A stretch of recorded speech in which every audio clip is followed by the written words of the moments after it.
Salam dostlar, Azərbaycanda yeniyetmə oğlanı döyüb öldürdülər və maşınla üstündən keçdilər. Hissləri soymadı, oğlanın gözünü də çıxartdılar. Mənə maraqlıdır ki, nə məcbur idi ki, oğlanı bu cür vəhşicəsinə döyüb öldürürdülər. Onları buna nə vadar etdi?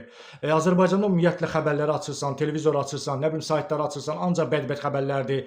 Nə bilim oğlan atasını baltalayır, ata oğlunu baltalayır, nə bilim oğlan gəlir bacısı uşaqlarını, balaca uşaqları baltalayır. Yəni kim kimi öldürdüdür. Yəni bundan savayı bu yaxınlarda cavan bir qız itir, sonra məlum olur ki, yaşlı, nə bilim 50-60 yaşında bir kişi onu aparıb, üzr istəyirəm ifadəmə görə zorlayıb. Bu insanlara, bu xalqa nə olub, nə baş verir? Sosial şəbəkəni açırsan, nə bilim şirdən ötürü, pələngdən ötürü soyunurlar, orasını göstərirlər, burasını göstərirlər.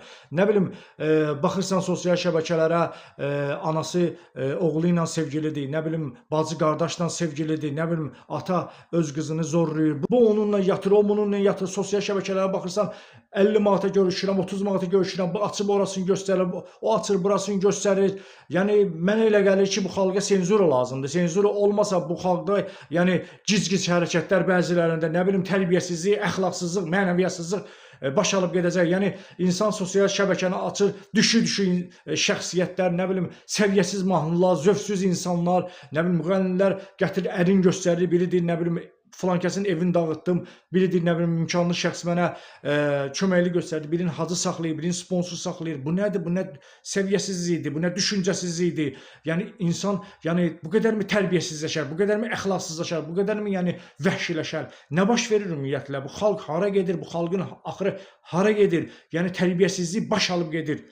Yəni insanlar düşünmürlər ki, yəni mən nə edirəm, nə ilə məşğulam, insanların valideynləri düşünmür ki, mənim övladlarım nə ilə məşğuldur, gündə birinin qucağında, gündə birinin nə bilim yatağında yatmaqla nə iş görürlər, yəni pula görə bədənin, zadın, hər şeyini satırlar. Bu məcburdur mu ümumiyyətlə? TikToka girirsən, tərbiyəsiz xanalıq, efirə baxırsan, tərbiyəsiz müğənnilər, yəni hər şey eləyirlər. Yəni ana da öz övladı ilə sevgilisi olar, nə bilim ata da öz qızını zorlayar. Yəni bu insanların başı qaçıb, bu insanlar dəli olublar, xəstə olublar. Bu insanlar nə yeyib içir ümumiyyətlə beləsinə gic-gic hərəkətlər eləyirlər. Bir düşünürsüz, bir özünüzə baxıb bir nə deyim, vicdanınız sızıldayır. Ümumiyyətlə sizdə vicdan deyilən bir şey var. Bizim axırımız hara gedir görəsən?